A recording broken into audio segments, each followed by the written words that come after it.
Hello, I'm Jack and this is Entertainment World, and today I will be talking about Transformers Rise of the Beast in spoilers. So this is my spoiler video. Going to be talking about the film in detail, both negatives and positives. I've already done a spoiler-free review if you want to go watch that, and because you obviously haven't seen it yet. So if you want to watch that, it's on my channel already. But yeah, this video will be the spoilers for the film. I'm sorry to those who have also watched my spoiler-free video. I still haven't been able to get my curtain situation fully sorted, which is why the light and brightness is all a bit weird, and I'm sorry about that. But yeah, I just wanted to say before I started talking. Now, these are just my thoughts. I re-watched it again on iTunes via VPN, so I have watched it again since the filming my spoiler-free video. And my opinions on it are pretty much the same, but this is what I've just written down whilst watching it. So this review might be a bit all over the place. I will be starting off with the negatives first, like I used to do. I didn't really do that with my last video, but I will be doing it with this one. So yeah, this is just my generalised thoughts. I'm going to be listing all the spoiler negatives and then all the spoiler positives. So starting off with the negatives. Now, as I mentioned in the spoiler-free video, there was things I hated. One was the boss. Hated Elena's boss. Thought she was just comically stupid. Hated Wheeljack's design. Really didn't like his design at all. Didn't like his character. I just didn't like anything about it. And the other thing that I hated, which I could not talk about really in the spoiler-free video, was the ending of this film. I really don't like the ending to this film, because, it's taken so long to get a good Transformers franchise. The first three Michael Bay films were, as a trilogy, were sort of okay. The second one is really not very good. The third one's okay, and I really do like the first one. Well, I really do. I do enjoy Dark of the Moon as well, but I note that the film has a lot of problems. But as a trilogy, you sort of see it and it's sort of there. Once they made 4, they chucked everything out the window, and 5 just killed it. And they were going to make a Transformers Cinematic Universe, but after the complete disaster that was Transformers The Last Night, and considering Lorenzo di Bonaventura's involvement and sort of like trying to map everything out just seems to lead to disaster, because he's like, put it all in one universe, but don't worry about continuity, and it's these, according to him, is all like, all this is a prequel, a reboot, prequel, and considering his involvement just seems to make things a disaster in terms of continuity and what is going on with this franchise. You can see why it was so difficult for so long to get an actual good Transformers franchise going on. And after Bumblebee, they really finally seem to be in the right direction. Yes, Bumblebee is a very sort of solo film. It is based around just one character. Yes, it's more of an origin story for that one character, but if you're going to start a Transformers universe based around that film, it is a very good start, and I genuinely felt like it was going in the right direction with the designs, the characters, the war on Cybertron, how he interacts with humans. It was a great start and looked like it was going down the right path. I wasn't then disappointed with this film's direction, how they immediately then went to Unicron, the Beasts, Terracons. I won't even say Predacons, because the Predacons hardly in it. But it was frustrating to me that they went down that direction, as well as ditched the humans from Bumblebee. So I didn't really like that, and they sort of gone back to that humanoid mixing designs with with sort of making them more Michael Bay inspired, and I was upset with that. But I was like, alright, at least it's a Transformers film. The ending to this film, though, crossing it over with G.I. Joe, I don't like that. That we haven't even had the Decepticons really in this franchise, because obviously they were in Bumblebee, they were only in the start, and the Decepticons, which are in the film as the main villains, Dropkick and Shatter, I think they are called, they're just two Decepticon sort of agents. They're not the Decepticons. They're not the main characters. They're not the main, up there Decepticons. They're not Megatron. They're not Shockwave. They're not Soundwave. They're not Starscream. And though those characters are in Bumblebee, they're only in the start. They're only in the opening and a bit of a flashback type scene halfway through the film. That is the only their role in the film. And though I have no problem with that in Bumblebee, because Bumblebee's about Bumblebee, and I did like Dropkick and Shatter, and yeah, it'd be cool. It would have been cool to see the other, more main characters in it more. I get why they did that. However, with this film, sort of just ditching all of that, and we've now gone straight to Terracons, Unicron, Predacons, and no Decepticons. There was a Decepticon in this film, Transit, and I've seen the deleted scene, thought it was okay. I can sort of see why they deleted it, in that it didn't really lead into anything. It had nothing to do with the main plot of the film, whereas the actual opening of this film, which they did end up using, obviously was more about the plot of this film. So I can sort of see why they did that. But yeah, the Decepticons aren't even mentioned in this film.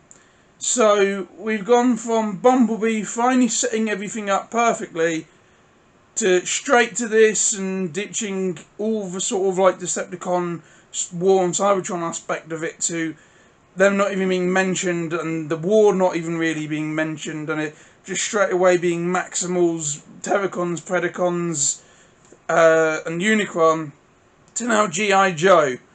And I just feel like they're trying to set up a universe which I don't know how many people are actually really asking for.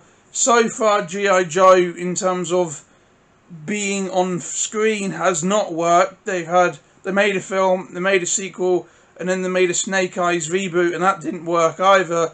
So I don't really know what they're planning on doing it here, doing with it on here. I'm not for the idea.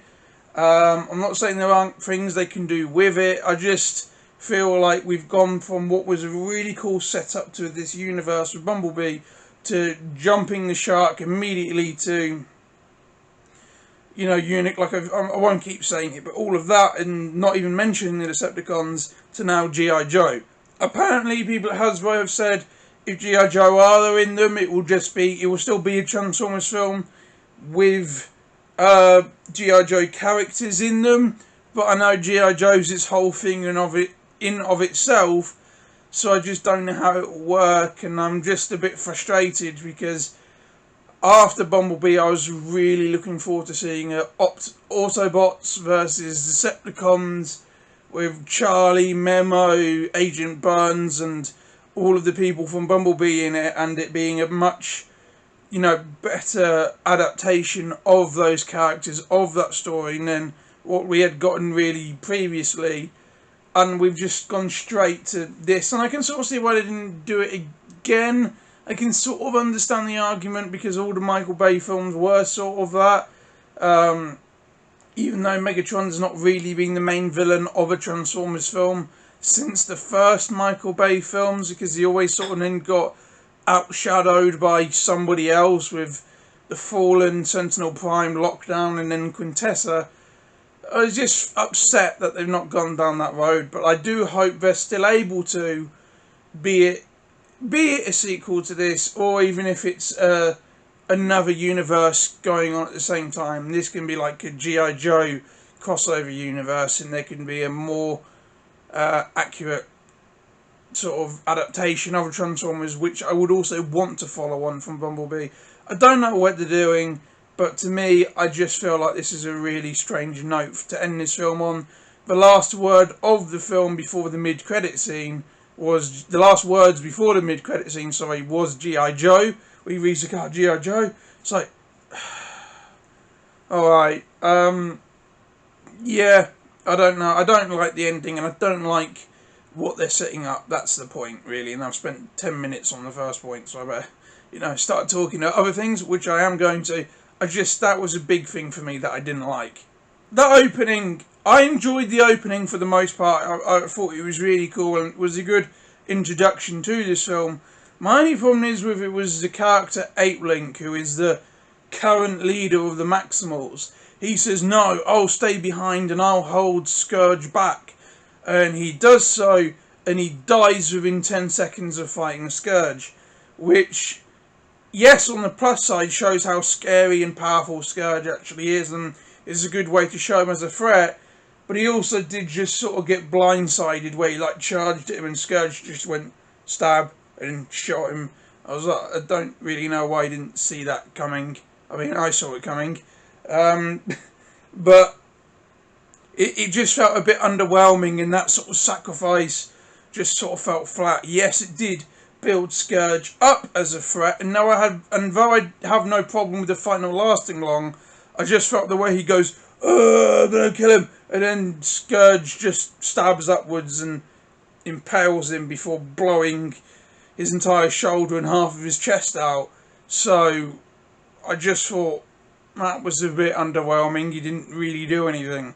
He didn't really buy them time. The only way he bought him time was because Scourge slowly walked out the forest like, I'm a fucking badass. And though he did look cool, that was the slowest part of the whole thing. The only way he slowed him down was because Scourge was like, I'm gonna look cool to this guy I'm about to kill and say some things, and then immediately kills him, and then the ship goes. So he didn't really do anything other than show Ape Link's not a very good fighter. How he's the leader and the great warrior is a bit beyond me, because literally everybody else in the film does a better job at fighting Scourge than he did, because he didn't just like completely expose all of his vital I was going to say organs, but mechanical parts within 4 seconds of fighting him. So yeah, it was a bit underwhelming of a sacrifice and a fight as far as I was concerned, but at least it did show that Scourge is quite scary. It then cuts to Scourge eating the planet, which is never named in the film. They just refer to it as a homeworld, which was not brilliant writing, that they didn't give it a fucking name, but whatever. And I was like really excited to finally see Unicron eat a planet in live action, and then it just cuts into the opening titles of Transformers Rise of the Beast, and I was like, oh, so you're not going to actually show Unicron eating a planet. And I know that would be a very time consuming thing to pull off, and there'd be a lot of money that would require, and the VFX for that would have to be insane, and all the work going to it. I can see why they didn't do it. It was just disappointing that finally, thinking after years, we were actually going to see it, especially when they sort of tease it in the trailer, and all we saw was what was actually pretty much in the trailer. It's just him start eating it before it cuts to Transformers Rise of the Beast. I was disappointed, because that is something I've wanted to see on screen since I was like 6, is Unicron actually eat a planet. We were this close. He started to, and then it cut to the titles, which was upsetting. And because of that, it still makes the opening to the 1986 film, where he eats the planet in that film, a better introduction, at least, to Unicron, because it actually shows how scary he is and what his capability is, and I do think that shows the dread of Unicron actually eating a planet a whole lot better than this film did, because it cut away from it. And it didn't do that. It didn't do it in that sort of less is more sort of way. It did it in, yeah, we didn't have the money or the time to actually do it. So yeah, it was it was disappointing that after years we were this close. Didn't stick with it. So yeah, I was upset about that. But for the little bit we did see, was actually really cool. So I will give them that. Okay, back to the boss. Sorry, really quickly, because I don't really want to talk about her. Watching it this time, I realised, I'm talking about painting, they're like, oh no, this one's a fake, the real one's in London, in the museum. And it's like, how the fuck did she not know that? How as being her job, how would she not know that the real painting is in a museum in London? That is just the level of fucking stupidity that this woman is at.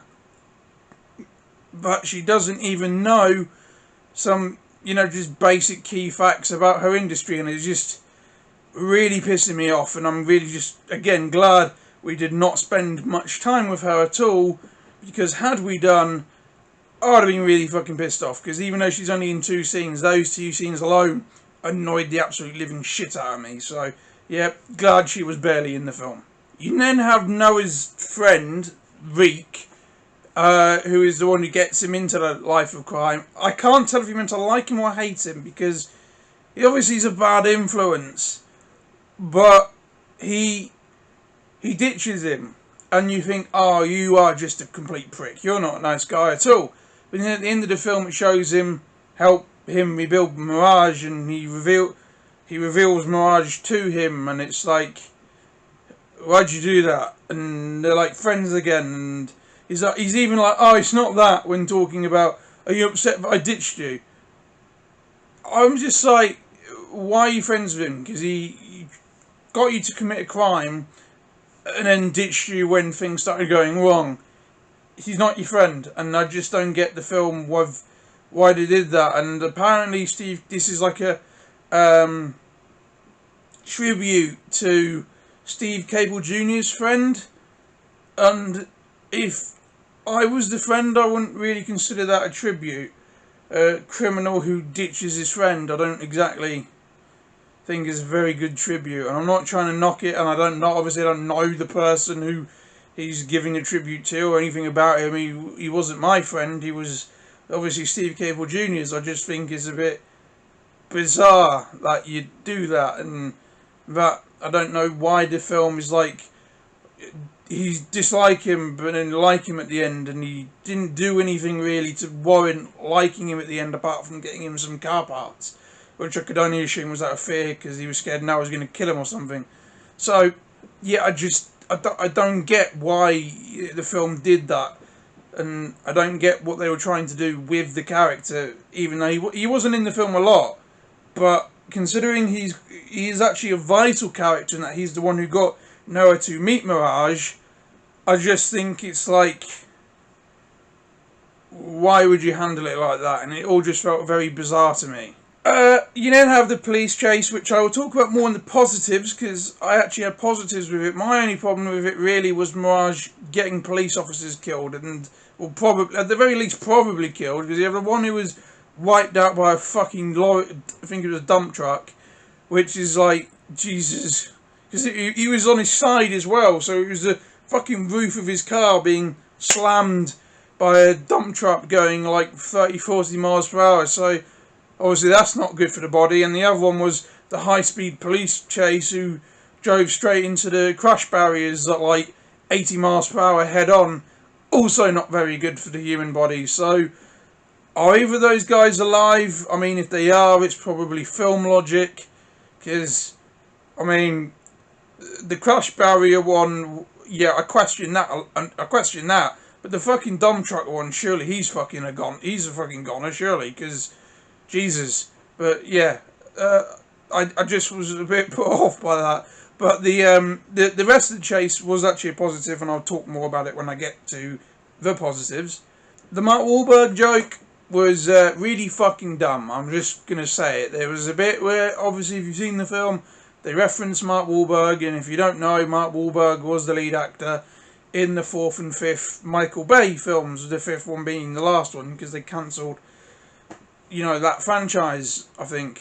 I don't think they know what they're doing either, so it's a bit frustrating. But anyway, yeah, I just didn't like the joke. I thought it was dumb, especially considering they're mentioning him leaving the Funky Bunch to pursue acting. What a world. It's just like, why? I didn't find it funny. You might have found it funny. If you did find it funny, then fair enough. I'm not knocking you for finding it funny. I just thought it was stupid. It just felt like an unnecessary joke, because it's not even like a vital part of the franchise. Mark Wahlberg was just in the 4th and 5th film. It's like referencing Anthony Hopkins, who was in the 5th film. It's like referencing Shia LaBeouf, who was in the first 3. It's like making a fucking Haley Steinfeld reference, who was in Bumblebee. It just felt like a very weird joke that just was more made my eyes roll. It didn't make me laugh. So these little ones are these ones are little nitpicks. Like, also during the museum fight, again, a lot of positives, and I'll talk about it in the positives because I like the fight. There's a bit when Nightbird throws a bomb at the ground, where she goes, leaving so soon, throws the bomb, and it lands in front of Noah and Elena, and Elena looks at it like this. Leaving so soon. Oh my God! It's like, if a fucking alien robot threw a big spiky thing about 5 feet in the ground in front of you and is going beep beep beep beep beep beep beep, I wouldn't look at it like I'm a fucking dog who's been confused by something his owner said. It was just stupid. I hated it, and it was just a split second thing, but it's like just the fucking goofy, and it's like, what are you doing? It was just dumb, and then of course it blows up and sends them flying backwards because Transformer bombs have no effect on humans. But it just wound me up. And she just stared at it with that look on her face, like it was just dumb. I didn't like that bit. It was a split second. It just pissed me off because it's like, why are you that fucking stupid? You're clearly very intelligent, and the film shows you are intelligent. But you're also a massive fucking idiot if that's how you look at alien bombs which have landed right in front of you and are very, very, very obviously ticking or, about to explode. So it was just dumb. I hated that little bit. Also in the same fight, there was a little bit where like Scourge bats Bumblebee away and Bumblebee goes into the museum. He just seems to like disappear.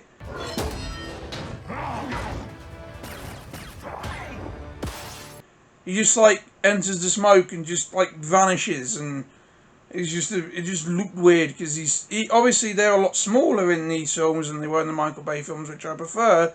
He's still, about 15 feet tall. You wouldn't just lose him, and he's bright yellow, and all he's done is gone through a museum and he's like just disappeared, and I just thought it just looked strange.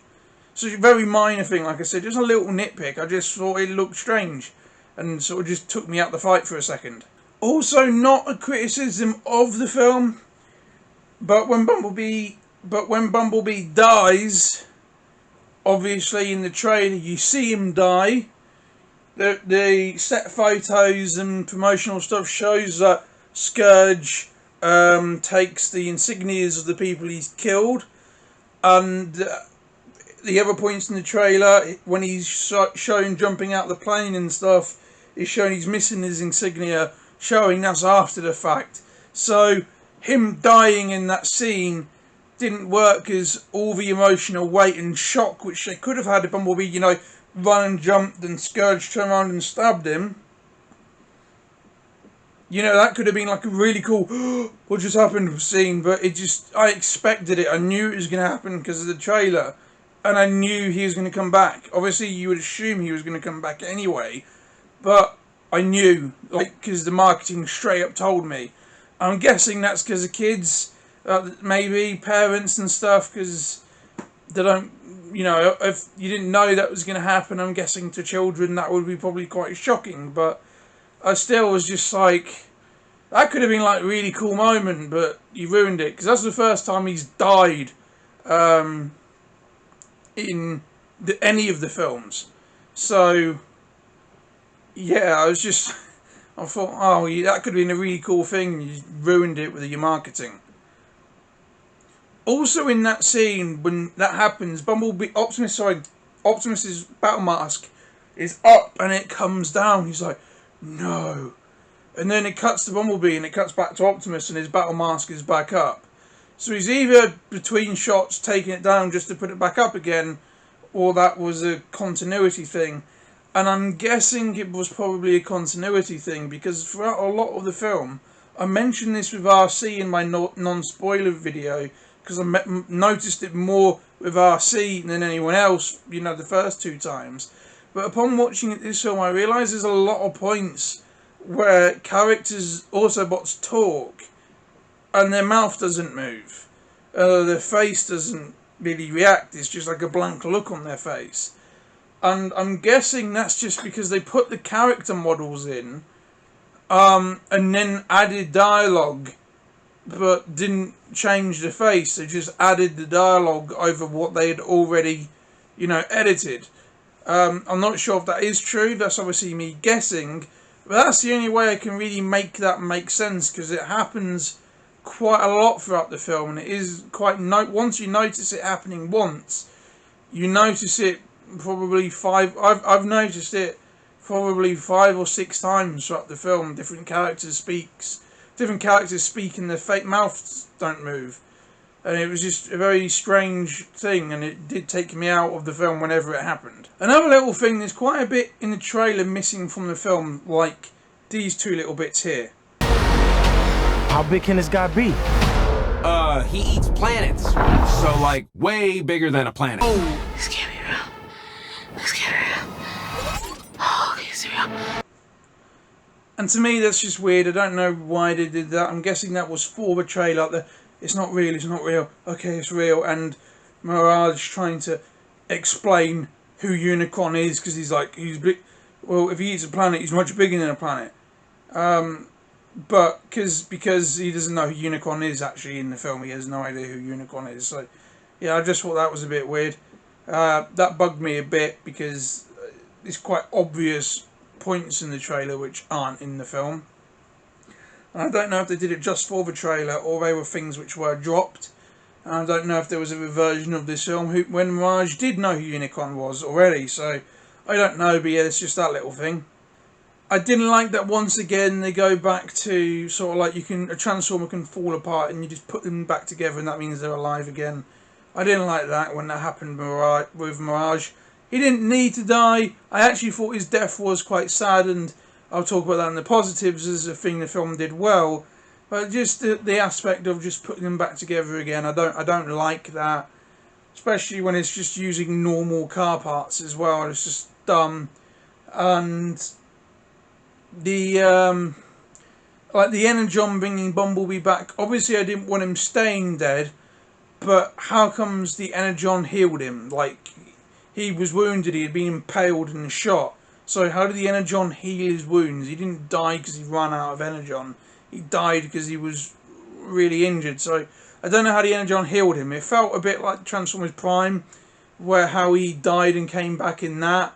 But obviously that wasn't just Energon. That was recreating the Omega Lock to repair Cybertron.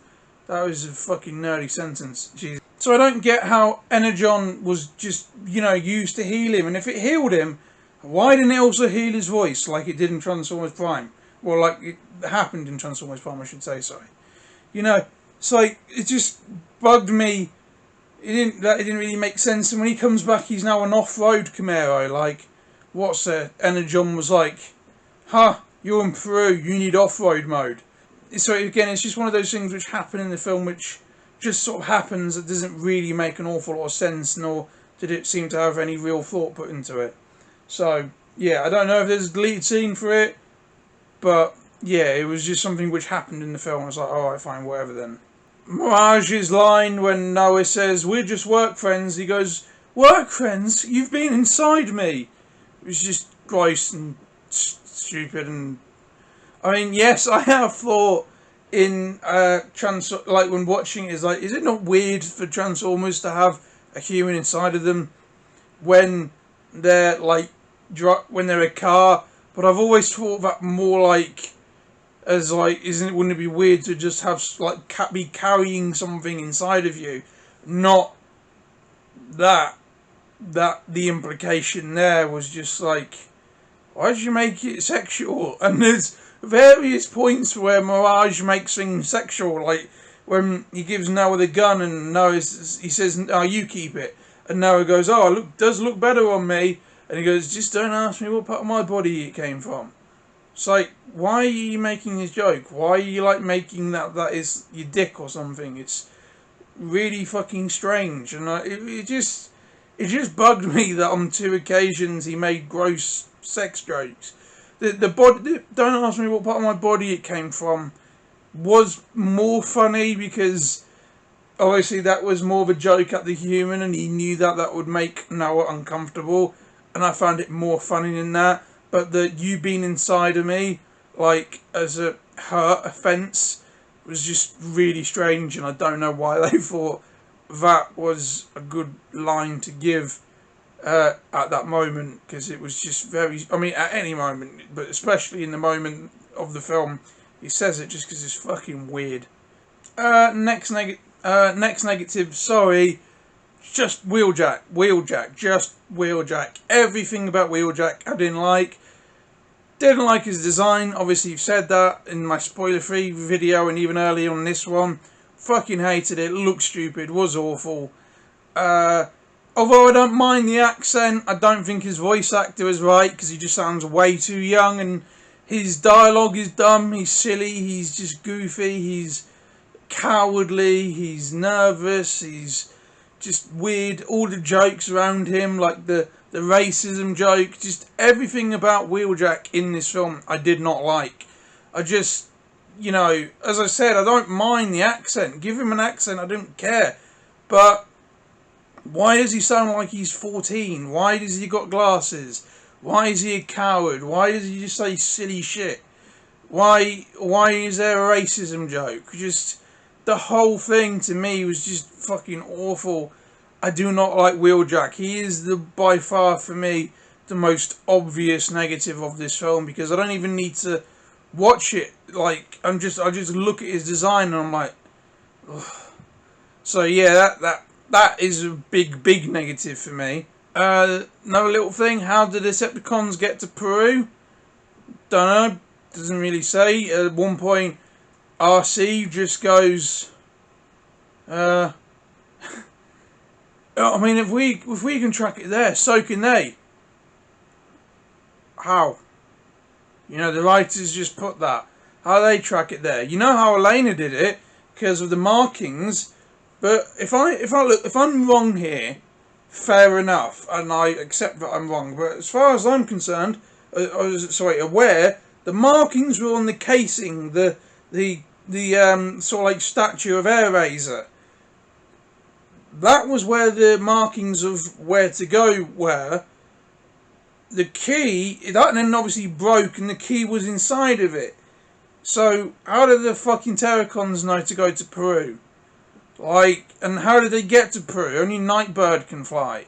Nightbird's flight doesn't seem like it's very, got a lot of longevity to it either. She's not a jet, she transforms into a car. She just, has a jetpack for fighting. Her jetpack doesn't give me she could fly to Peru. It gives me she can fly in a fight to be a pain in the arse, but not actually get anywhere really significant. She doesn't give me the vibe where she could fly more than an hour. That just bugs me that they just sort of there, and it's all right then, fine, whatever. And the writers are like, oh my god, they'll if we know then they know. It's like, a lot of films do that, where they go, if we know, they know. It's like, how does that work? I mean, a lot of films, when they say that, they at the very least explain how they know. This one's just like, no, if we know, then they know. They don't know we know they know. It's like Friends. It's just bizarre. Anyway, if I'm wrong, I'm wrong, and I'll accept that I'm wrong, and you can go, you should have paid more attention. And if I have missed something, then yeah, fair enough, but as far as I'm concerned, at this moment, it's like, how did they know? How did they get there? I saw that somebody made a fan theory video. I didn't watch it. I just felt like it was just yeah, whatever. I don't want to have to try and do the writer's job for them, if that makes sense, and try to explain the plot to myself, which I do have to do with a lot of things in this film, and I'll get more to that in a minute. Now, what I'm going to talk about a big thing for me in this film, which I didn't like, and that actually is Optimus. I didn't really like Optimus in this film. He, at one point, is described by Elena, who's actually defending him at this moment. She refers to him as a big brother. The thing is with big brothers are sort of they're overprotective. They don't tend to be very good leaders. They're sort of thinking they're an adult. They are overprotective. They alienate the people they're trying to protect a lot of the times because they're not getting across their point very well. And it's trying to be, no, I can be leader, and it's all sort of male pride sort of attitude, and there's a lot of flaws with their protective skills and their leadership skills. And yeah, Optimus is the big brother in this film. Optimus is more of a father figure than a big brother. I've always viewed him as like the old wise father of the Autobots. And yes, Optimus has made a lot of mistakes throughout all of the Transformers franchise, but that usually comes from him being too nice. This is him just not being a very good leader. Now, I know that they said they wanted to give Optimus an arc. However, that was when they were talking about giving him an arc, which then leads into the 2007 film, because this is when Lorenzo di Bonaventura was trying to make it a prequel again, which it clearly just fucking isn't. And it's like trying to make him an arc into Optimus. And I get the attempt, and I'm all for character arcs and how a character becomes a character, but this really isn't the film to do that with. Optimus at this point is already the leader of the Autobots. He's already fought in the Great Cybertronian War. He's already, had to make the decision to leave Cybertron to come to Earth. He's already on Earth. He's already trying to sort of like plan things. And the way this film treats Optimus is he's very angry, he's very hostile, and I know he keeps a lot of guilt towards for them leaving Cybertron, and he's trying to get them back. But the thing is, they're not in the position to go back. Let's say they had a ship in that film. That was one thing he asked Transit for in the deleted opening was, where's your ship? Had he had a ship and had they gone back to Cybertron, what would they have done? They're not in a better position than they were at the end of at the start of Bumblebee. They fled Bumblebee because they fled Cybertron and Bumblebee because they were losing. What's he gonna do if he went back with just them three, with Mirage, RC, and Bumblebee? What can they do? What would they do if they got to Cybertron? Like, they have no weapons. They don't seem to have a lot of spare reserve anything. They would just get there and be killed. So I don't get it. The film is like trying to give an arc, but it's like an origin story very late in the game. Like I said, he's already done all the major key things Optimus could have done. And he also doesn't like humans in this, and I get they speak about that in the deleted scene, which explains it better. Yes, if they were found, humans would want to cut them up and experiment on them, so I get why he's wary. But this film is like, he's sort of like Age of Extinction sort of dislike. And it's just like, where has this come from? Why are you so angry? Why, and he does those things a big brother does. He doesn't listen to the younger people. He thinks he knows better than everybody else. He alienates his soldiers by telling them to piss off, essentially, whenever they have an opinion on anything. And he is overprotective, and he's aggressive. He's aggressive towards Noah. And there's a point which I really fucking didn't like, where he blames Noah for them losing the key. I know we shouldn't have trusted you humans. It's because of you. The key's in the hands of Scourge. And it's like, how the fuck can you blame Noah for that? What was Noah meant to do? You were going to sneak in, right? You had no idea about the Terracons at this point. You had no idea Unicron was coming at this point. He snuck into the building, and then the Terracons just showed up. You had a fight with them, and you had your asses handed to you, and you were about to... Bumblebee got killed. You were about to get killed. If it wasn't for then air razors showing up out of nowhere, breathing fire everywhere, and because the Terracons at that point thought they had got the whole key, they hadn't realised they'd only gotten half of it, they thought this fight's not worth it, so they left. Scourge... Sorry, not Scourge. Optimus is then like, it's your fault. It's like, how's it his fault? You also lost. You lost that fight. Why are you blaming Noah? Noah went in, and Noah got, was going to get what he wanted. Yes, the security guard came in, and, had the Terracons not showed up, don't know how that conversation would have gone. But it just wound me up that he's just such a dick towards people. And I didn't like it. I didn't like that he blamed Noah for something which really was not his fault. He had no control over that situation. He only knew you existed an hour ago. You never told him about the Decepticons. You never mentioned the Decepticons. The deleted scene did, but you know that was a deleted scene. That doesn't count. You know, you can't go off on things which were almost in the film. And then you didn't know about the Terracons, so why are you blaming Noah? What did Noah do wrong?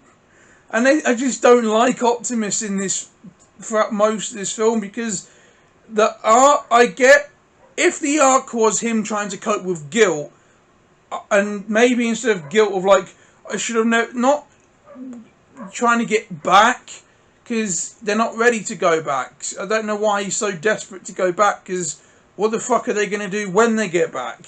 His logic should have been, I shouldn't have lost the war. If his arc in this film was depressed because they lost, and that's having an effect on him, I would have understood that, and that would have been a good arc. But no, it's just, we got to get back, but they're not ready to come back. And him being a bad leader, him being rude, him alienating, him ignoring his soldiers, him hating humans, and you know, putting humans at risk for the key.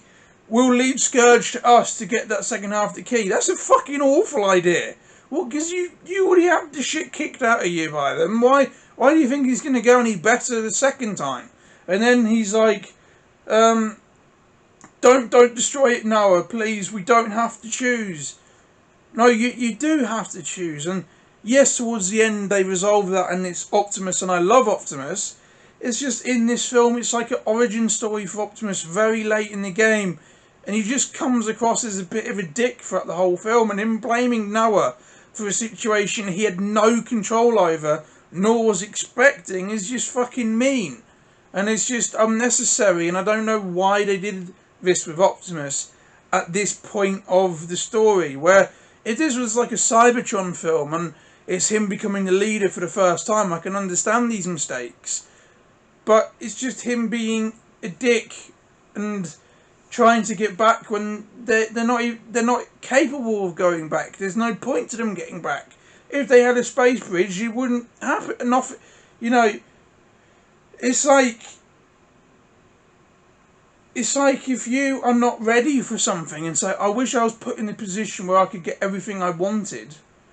You know, what's going to happen? So you're put in a situation that you're not prepared for.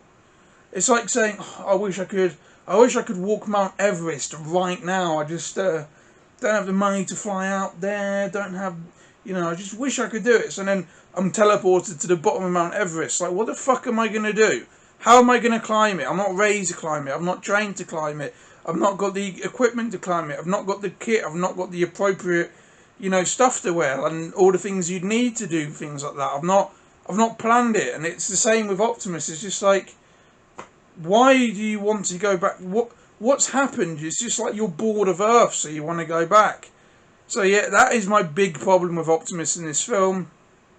I also think he's very violent, like in the Bayverse films, but I do like the motive of it being revenge for B, and I can see why he wants to kill Scourge, and you know, I get the violent death of Scourge, and that doesn't bug me so much.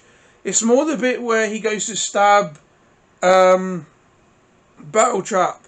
and then Optimus Primal kills him, and Optimus goes, he was mine, and then Optimus Primal goes, it's like a joke, and it's like, why is Optimus disappointed he didn't get to stab somebody in the face? That just bugs me. That obviously Optimus has killed and kills a lot, and I get that, and I'm not against Optimus killing, because, you know, good people kill in war. But good people shouldn't be disappointed when it's not them who gets to stab somebody in the face. You shouldn't. If somebody else took the kill, it shouldn't be like, oh, you took my scoreboard away from me. That was my kill. That was a kill steal. You know, that isn't Optimus's attitude. So I thought that joke was really weird and quite a poor representation of him as a character. But I got his anger towards Scourge, you know, and take off his head. I can think of no better place to bury you. I understood that hatred a lot more. I just think he was overly motivated by it throughout the film. It felt very Bayverse inspired, where he goes, where he makes an angry war cry and then says something horrible like, "Give me your face," before killing them. It just reminded me of that too much. I get revenge, but I just felt like because he was like, "I want to kill Scourge." It's like, I just want to murder everybody who is in my way in any capacity, and I'm disappointed when I don't get to kill everyone. It just felt like that, and that just bugged me quite a bit. Speaking of Optimus, when they're trying to get the second half of the key, and Noah says, "I'll sneak into the parade," Optimus goes, "That is not a bad idea." It's like, that was this exact same idea you were completely against the first time round. Because when they got the first half of the key, it's like, "Yo, Noah can sneak in because he's a human," and he was like, "Absolutely not, no way." And then when it went wrong, not because of Noah, it's like, it's all Noah's fault. I hate Noah. Noah sucks. And then they get to Prue and they say, "Hey, let's do that exact same thing we did the first time round." And Optimus is like, "Yes, that is a good idea. I'm all for that." And it's like, are you fucking bipolar? Like, what's wrong with you? Yes, that thing I hated 15 minutes ago, doing it again is a great idea. Like, it just bugged me. Again, it was just something, it was just one of those little things where it's like, I don't feel like they thought that through. So making Optimus hate a plan, and then hate the result of the plan, and then liking the exact same, doing it the exact same plan again, doesn't make sense. And that's what this film did, and that did bother me quite a bit. And not only is it the exact same plan, this time they know the Terracons are going to show up, so it's like even more stupid, but he now likes the plan because he knows the fight's going to kick off at some point. Scourge's sort of like rust cannon mind control thing, and rots the flesh as well, it's actually quite horrible, device, was a cool addition, and I really liked it. It just is never really explained, nor does he ever try to use it again. I'm not saying like he needs to keep using it, but at no point does he like fire it at Optimus and Optimus like cuts it in half or anything like that. It's just something he does once. He goes, "Not this time," boom, and then it's never brought up again. And it's just sort of like, well, that sucks. And then Air Race is like, "When Scourge touches you, he leaves his mark." It's like, are you aware of what's going to happen? Because if you are, you don't warn anybody about it. Like, do you just mean he just hurts you because he's a violent nut job? Because, yeah, I agree with you on that. Things like that happen a lot in films where things happen to, you know, move the plot along or something to happen to a character, but it just is then dropped immediately afterwards, and unfortunately that was one of those things. And it was a very obvious version of one of those things. Right, a few little nitpicks. Scourge, when his mask comes off, looks like Ultron. Like, just fucking looks like Ultron. I saw one of those posts where it goes, "Film spoilers without context," and there's 4 images, and you need to watch the film to, you know, get the joke. And I saw one of them was Ultron, because I hadn't watched the film at that point. I was like, oh, I tend to I avoid spoilers. I just saw it when I was scrolling down, and just saw a picture of Ultron. As soon as I watched the film, I was like, oh, right, yeah, because he just when his mask comes off, he's just Ultron. He just looks exactly like him. When Bumblebee jumps out the plane, he goes in the place, "Mum is going to knock you out." I was just like, whatever, fine. It made me laugh when I first watched it, but not in a good way, because I was just like, oh, okay, fine, whatever. The Mirage suit, that was fucking stupid. When that first happened, my mind immediately went to "Go Go Power Rangers, do, do, do, do, do. Go Go Power Rangers," which I'm assuming was not the vibe they were wanting to go for. Yes, they're very much wanting to go for a toy vibe, because get your Noah and buy Noah. There's a toy and the suit is sold separately. Like, you can certainly see the Hasbro logic there. It just looks stupid, and the CGI of the face really wasn't very good. It didn't actually look like he was in it. It just looked very fake, and it just was like, okay, fine, whatever. It was like Mark Wahlberg with the gun in Age of Extinction, except from the gun this time was all fucking like Power Rangers-esque type suit. I just was like, alright, fine, whatever. You know, I mean, I'm guessing it was like meant to be sort of a reference to the Headmasters, I guess, but it just didn't really work very well for me. I just thought it looked stupid. And then the bit in the fight scene where it starts playing, when he says Unicorn reinforcements, and he sends the reinforcements, and it starts playing On My Soul, which was the song written for the film. It just made it feel like a trailer. Like, I felt like what I was watching was a trailer. It didn't feel like the actual film. It was like, okay, fine, and or like a music video. It just sort of stopped making it feel like a film once that started playing. So these, like I said, these are just little nitpicks I have. One thing, I said in the spoiler-free video, was this film does lack focus. It does, for a film that's called Rise of the Beast, there isn't a lot of beasts in it. The Decepticons aren't even mentioned. I can't tell if the Autobots are meant to be the main character or not. Or the Maximals are, and that's the problem with the whole opening situation. Was I could see why they wanted to open it with Optimus fighting Transit. Autobot versus Decepticon, cool fight, really would have worked. But then that has nothing to do with the film. But the problem is that the film, the point of the Rise of the Beast, takes so long to really get to. Because Air Razor comes in 50 minutes into the film. Keeping in mind the film with credits is only 2 hours 7 minutes, and then the rest of the Maximals don't come into about 1 hour 10. So, and then they're just sort of in it for the third act, apart from the opening. So had that opening not been with them, it would have just so who are these people? So I can see why they didn't use the transit opening in that aspect, but they used the opening they did because this is actually the plot of the film. But I just still felt like there's so much about this film which just keeps taking a back seat, and them having to try and focus so much what's going on. New humans, new Autobots, trying to make the Autobots important. Completely new Maximals, never seen them on the big screen never seen them on the big screen before. So this is their introduction. Same with the Terracons. The Predacons, who in the Beast Wars, who were the actual villains, they're just nameless drones. They're like spider bug things and an army of Scorponocks. And then you got Unicorn. It's just like so much crap going on, and like I said, the film lacks focus.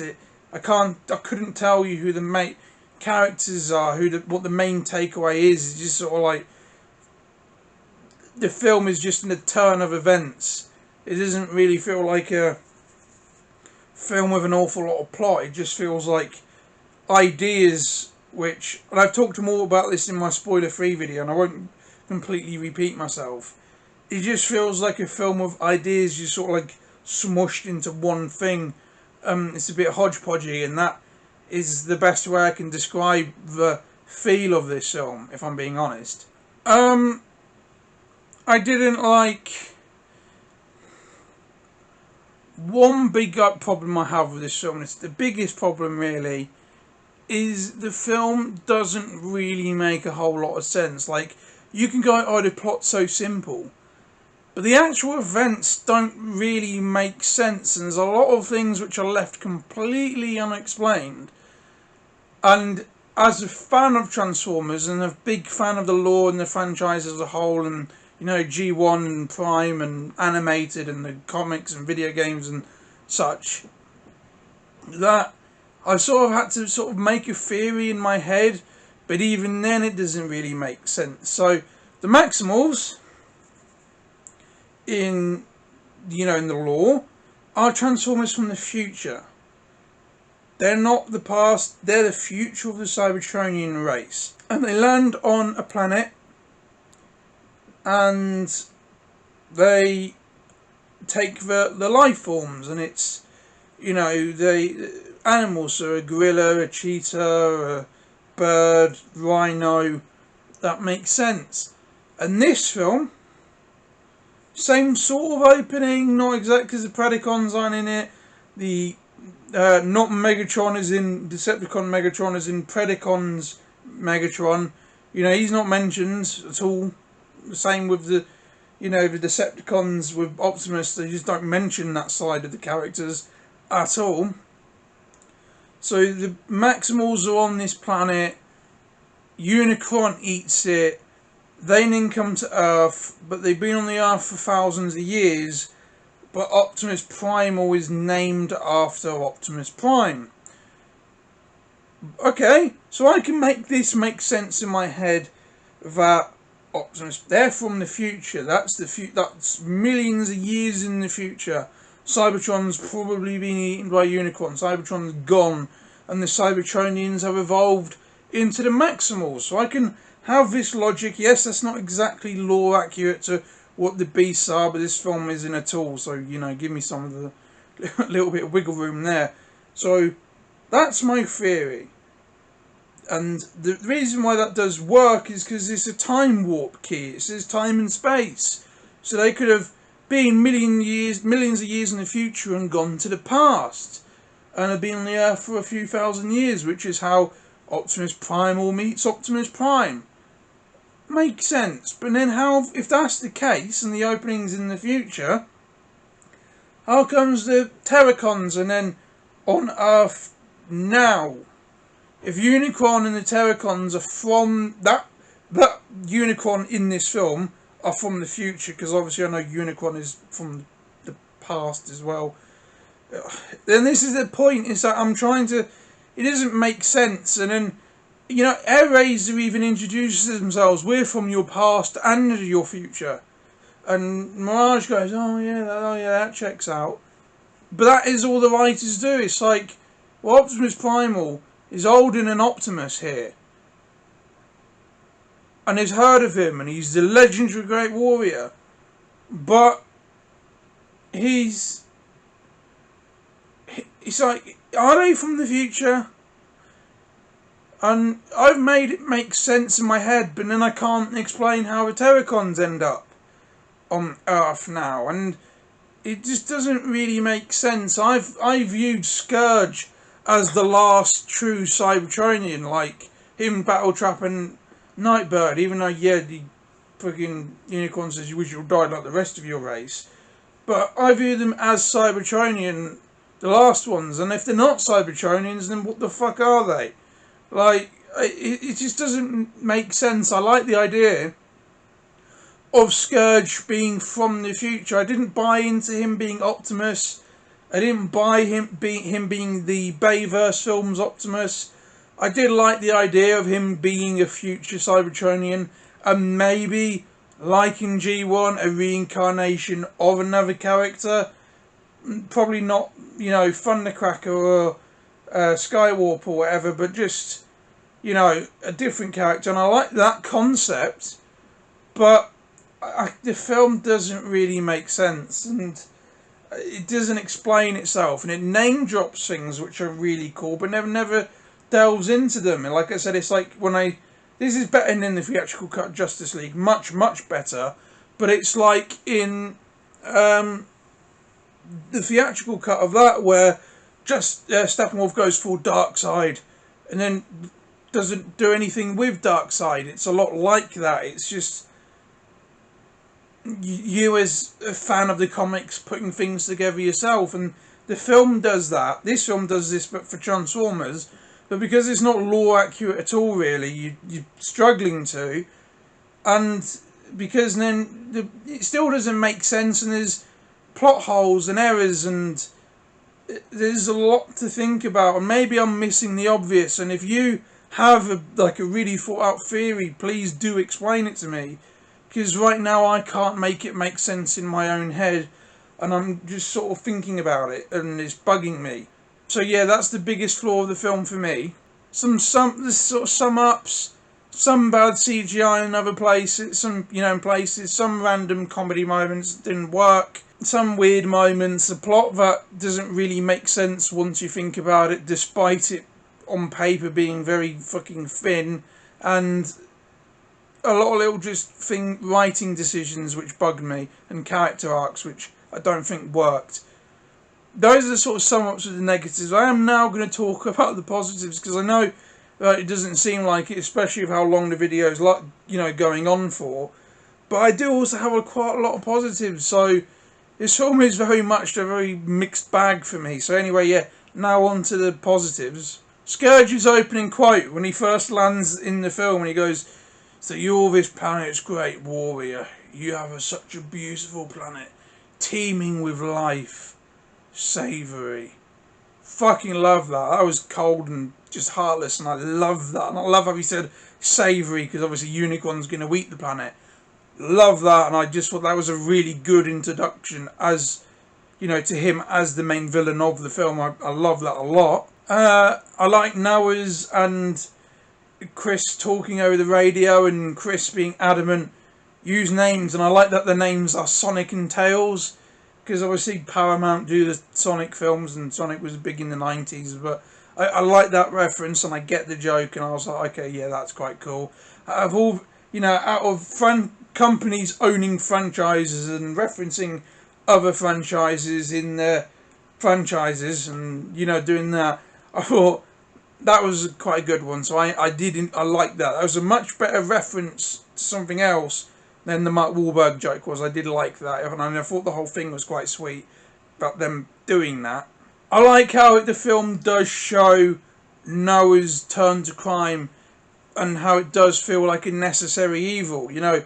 You see his brother's ill. You see they're struggling financially.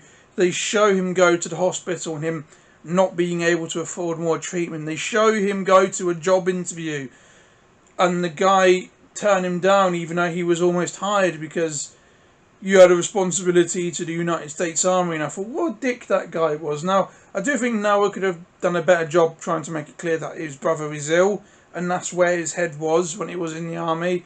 But I like that shows his struggle, and he's being put in this position where he's being blamed for a situation he can't control. He didn't want to get kicked out of the army, but he was too worried about his brother to perform well. So I just thought it was really, it was really mean of the guy giving him the interview. And yes, it shows how shit the American sort of health system is, that they are okay with a 10-year-old, 11-year-old, 12-year-old or younger, suffering because their older brother, not even the fucking dad, the older brother, can't afford to pay for the treatment. And it shows that's why people do turn to crime. And if I was in a situation, army trained, and got a job with somebody lined up, I would probably go do it, because he needs the money, and they're not, and he's trying to do everything the right way, and they're punishing him for it. So I like what the film showed. That I thought that was a really good thing they did. It didn't just make him feel like, oh, you're just another troubled young male who needs help and needs the right thing to do. It's like, no, he is trying to do the right thing. He is a good guy. It's just life's putting him through the shit for no reason. So I did like that a lot. I loved it, really. Yes, I had the problems with 2 police officers probably dying, but other than that, the car chase with Mirage was really cool. I really, really did enjoy it. And I was really entertained by it. It was really well shot. You could tell what was going on, and everything was in frame, and it was an entertaining car chase. Because a lot of ones nowadays is like quick cut, lack of focus, you can't tell what's going on. This one was entertaining, and you could clearly tell what was happening, and the whole time I was watching it, I was entertained by it. Meeting Mirage's E.T. joke when he says, I'm an alien, or what, like E.T. E.T., the little thing in the basket, look at this face, and then the fist bump when he says, give it a little tap, give it a little tap. And then he does, and he goes, yeah, there you go, now we're friends. I thought that was quite funny, and that did make me laugh. Despite the negatives I have with Optimus, I do like that him and Noah's distrust of each other turns to friendship and them eventually working together. That was the one positive, really, about that arc that I have. That he didn't like Noah, when he first meets him, he doesn't look like a soldier. and Noah starts judging him, and because of that bad interaction, they're working against each other almost throughout the film. And then at the end they say, "Till all are one. You work for your kind, I work for my kind, and we should really be working together." That was cool, and I like that, and that was the best thing about that arc. I still meant everything else I said about Optimus at this, in the negatives, but I did like that aspect of it all. I found the bit where Noah's going, "So you're an alien, we're going to steal a key, which can open up space and time, it's got a beacon in the sky, and I can't see it because I'm human." And I found it really funny when Mirage says, "You say that like it's weird," which then, yes, did lead into the Mark Wahlberg joke, but I still found that bit funny. And then later on, when he's trying to explain to Elena what's going on, and he goes, "I'm trying to take it for big alien robots from outer space," and she goes, "Really?" Yeah, I that made me laugh as well. I thought that was funny. Optimus saying to Bumblebee, "I do not want you going to that drive-in theatre anymore," and Bumblebee going, Again, that was probably the funniest part of the film. That was the bit I enjoyed most in terms of the comedy aspect of the film. I also like when Chris asks, "Wait, the world's ending," and Noah goes, "No, no, no," and Mirage goes, "Maybe 60-40. That was funny. But the thing is, what I really liked about Chris as a character is usually when you get kids and they're overconfident and they act so tough, it's really annoying. However, for me, it worked with Chris because Chris is 11 years old and he's got a disease and he knows his family can't afford him treatment, and he's trying to pretend it's not as bad as it is because he's not trying to worry people, and he clearly is suffering and it is affecting him, and it will get worse, and it will especially, something that does get worse, the disease he's got, and it especially will get worse because they can't, get treatment for him. So knowing he goes through all of that and he's still trying to be like, "No, confident and I can beat it," and him trying to be tough and everything he does, when he's not fazed by the alien robot, when he's talking on the radio to him later on when Noah feels like giving up, when the world's about to end, it feels a lot more genuine than it does with most kids. Why is a kid this tough? It makes sense of him because he's clearly suffered his whole life, and he knows that at that point in time his family can't afford treatment for him.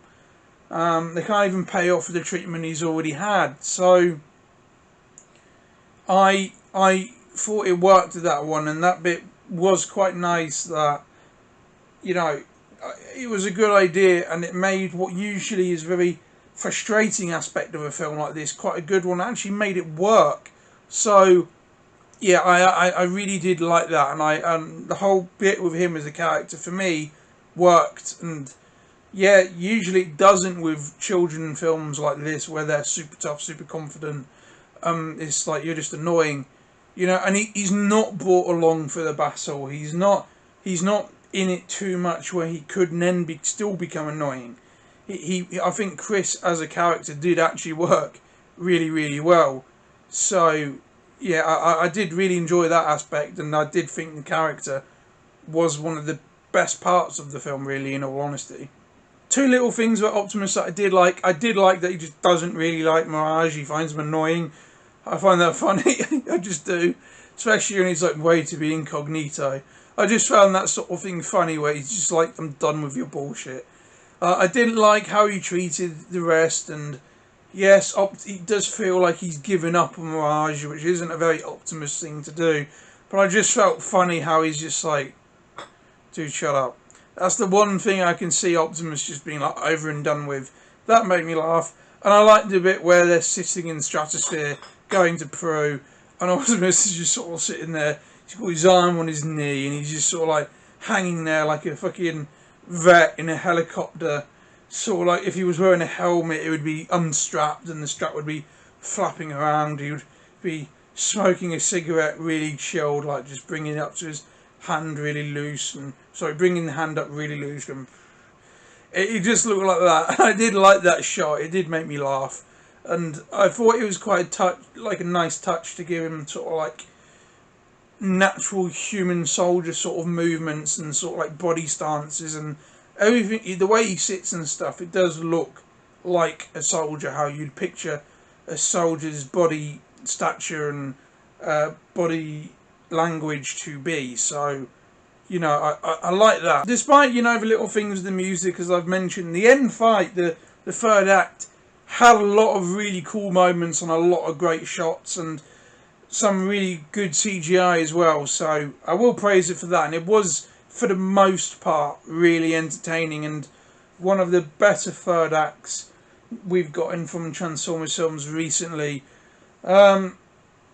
It's not as long or as big. It doesn't feel as long or as big as some of the other third acts have been in Transformers films, but it worked. You know, it didn't overdo it. It wasn't like Revenge of the Fallen where half of it was in really like awkward slow motion. It wasn't like Age of Extinction where it just felt like random shit was happening, and it didn't feel like The Last Night where by that point, by the time the third act came around in Last Night, you just wanted to fucking die. Like, you did not want to be there anymore at all, and you just fucking had enough of life. So, yeah, I don't like The Last Night. And it was entertaining, and it was quite big scale, so, you know, and obviously Optimus and Scourge in that scene was great. And yes, I've mentioned problems with it, but for the most part, I was entertained by it, and it was really nice to hear the Arrival to Earth theme again. I really love that aspect of it. And very like, you know, I didn't like Optimus's arc. I like him at the end where he does make the sacrifice of destroying the key so they can't get home. Although again, I don't know why he's so adamant in doing that right now, but I like that. I liked, quite violent. I liked when he killed Scourge and he took the insignia. This belongs to a friend of mine. I liked him at the end of the film. That's the point with Optimus. By the time the film ends, you know, and they do whatever weird arc they were trying to do with him, I liked him. And Mirage's death before he got silly and then they brought him back again at the end was quite emotional, especially when he says, you know, struggles to get the words home team out.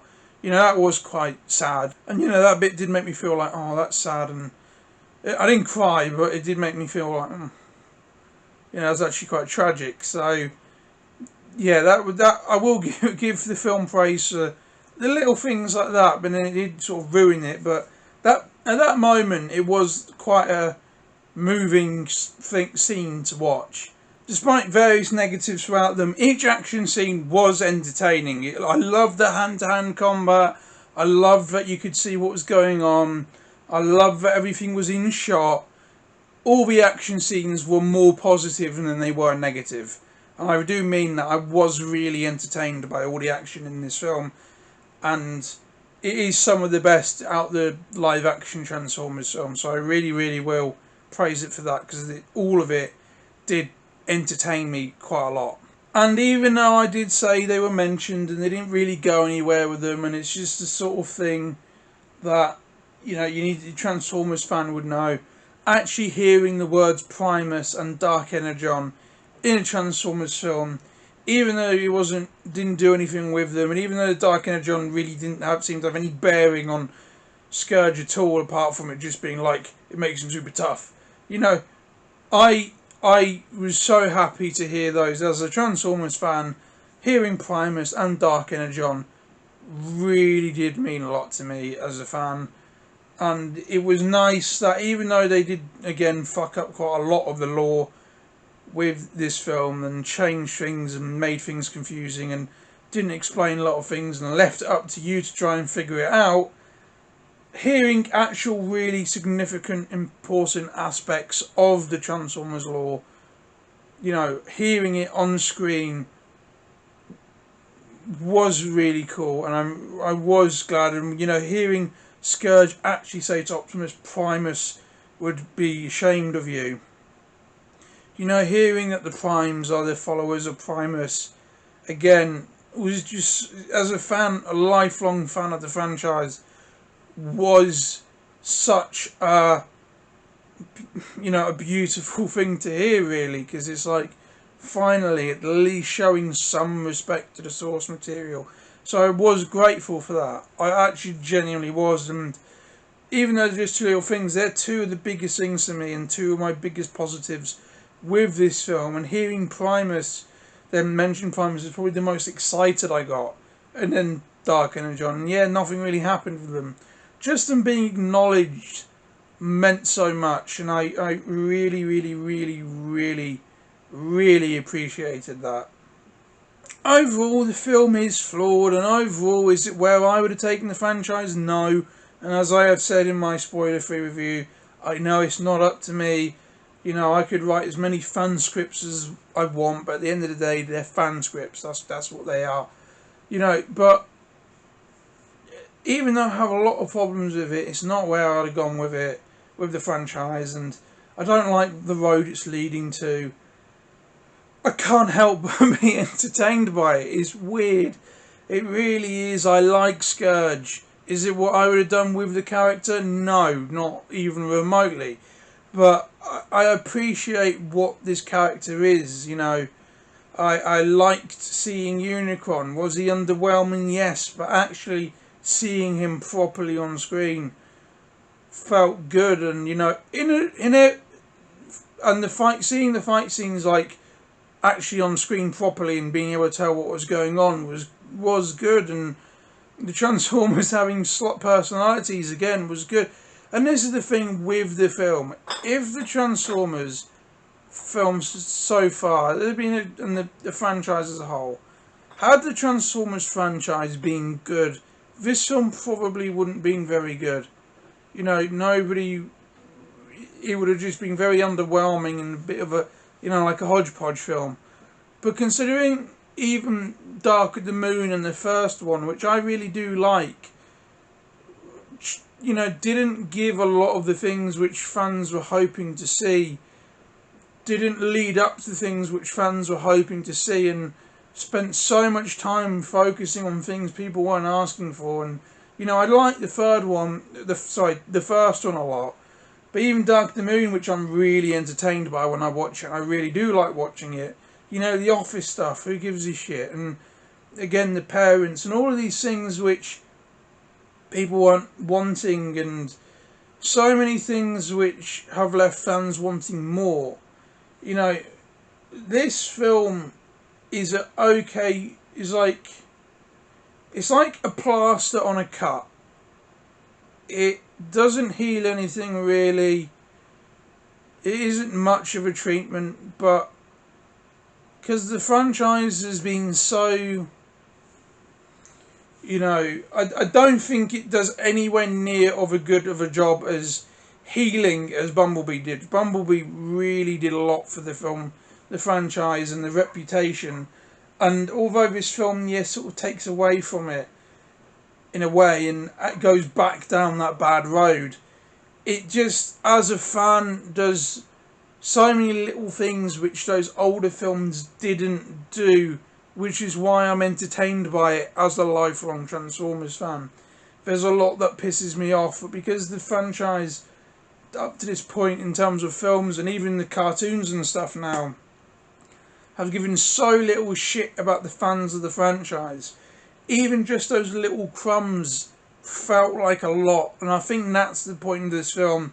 If they do make Transformers films where it's got Optimus and Megatron and G1-esque designs and follows more of the lore set up in things like the aligned continuity and G1 and the, you know, and whatever else, the comics, the IDW comics, and it feels more like that, this film will probably become quite redundant. But at this moment in time, because the film franchise has done so little for the fans really outside of Bumblebee and the first Michael Bay Transformers film, more so definitely with Bumblebee, it, you know, I feel like that's the point of this film. That's what makes this film entertaining. I prefer Dark of the Moon and I prefer the first Michael Bay film to this. But it's just those little things that those films didn't do that makes this film have a place up there with one of the better ones. I've just listed more criticisms than I tend to when reviewing a film. But it's still a more positive, one of the more sort of it's like in the middle for me on films I've reviewed on here, slightly above middle maybe, but it's not on the shit end, and I've talked about several films on this channel that I don't really like, but this is one of the ones I was entertained by despite having a lot of problems with it, and it's because of those little things it does give the fans, and the little things it gave me. You know, you compare it to The Last Night. In The Last Night, it had Onslaught, and I had waited, again, since I was like 6 to see Onslaught on, well, maybe not 6, but waited years to see Onslaught on the big screen. And, you know, he was just a long haul clone who had one line, which was, "You're going to need a bigger door," before getting killed, and them even saying you don't get any deaden in that. And it felt like a piss take out of me personally.